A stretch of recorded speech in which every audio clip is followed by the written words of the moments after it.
تھی تو آپ نے کہا اگر وہ اس کے عمل میں زور ہوتا تو وہ خود سب کچھ حاصل کر لیتا. جی جی لیکن نقصان تو پہنچتے دیکھا گیا جادو کے ذریعے نقصان تو پہنچتا. اگر فوائد نہیں تو نقصان تو نظر آتے ہیں لوگوں دیکھیں، کو اس کے بارے میں تو میں قرآن مجید فرقان حمید کی وہ آیت کے الفاظ آپ کے سامنے پیش کرتا ہوں.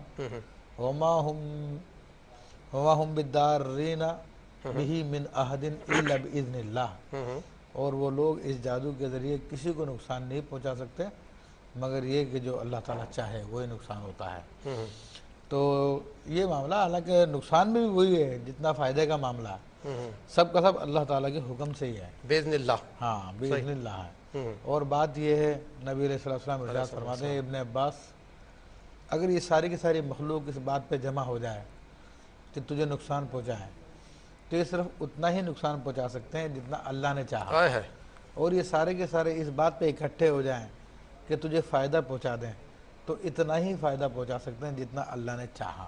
سبحان تو اللہ. ان لوگوں کی کیا اوقات ہے کہ کسی کو نقصان پہنچا دیں. بات یہ کہ ہم اپنے رب سے دور ہیں تو اس وجہ سے لوگوں کو مستقل سمجھ بیٹھے ہیں، ان کو نافع و دار سمجھ بیٹھے ہیں، سمجھتے ہیں کہ یہ نقصان بھی پہنچا دیں گے فائدے بھی پہنچا دیں گے. مگر وہ جو مالک حقیقی ہے، خالق حقیقی ہے، جو سارے نفعوں کا مالک ہے، سارے نقصانوں کا مالک ہے، اس کو ہم چھوڑ بیٹھے ہیں. اس کو راضی کرنے کی کوشش نہیں کرتے. حالانکہ قرآن حدیث کی ایسی دعائیں ہیں کہ اگر آپ ان کو صبح و شام پڑھ لیں تو جادوگر، کالا جادوگر آپ کے سامنے بیٹھ کر پھونکے مارتا رہے آپ کے اوپر، آپ کو کوئی اثر نہیں ہوگا. جیسے موسیٰ علیہ السلام اللہ پاک پہ توکل کر کے گئے، آپ بے بے شک. شک قرآن مجید پورا واقعہ بیان فرما رہا. ہاں، بے شک بے شک. اچھا. نبی علیہ السلام نے ہمیں تعلیمات دے دی ہے. میں نے ابتدا میں پڑھی تھی من شر النفاسات فی العقد. تو اللہ کی پناہ طلب کرنی چاہیے وہ گرہوں پر پھونک مارنے والیوں سے. مثال دی اس میں جادوگر کی، ومن شر حاسد اذا حسد.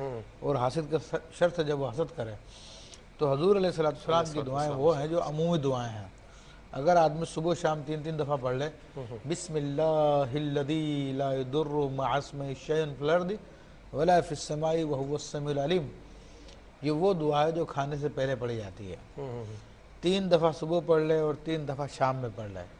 صبح کی تعریف یہ ہے، طلوع سحر کے بعد سے لے کر سورج کے نکلنے تک کا جو ٹائم ہے وہ طلوع فجر ہے، وہ فجر کا ٹائم ہے. اس میں 3 دفعہ پڑھ لے تو شام تک کوئی چیز نقصان نہیں پہنچا سکتی.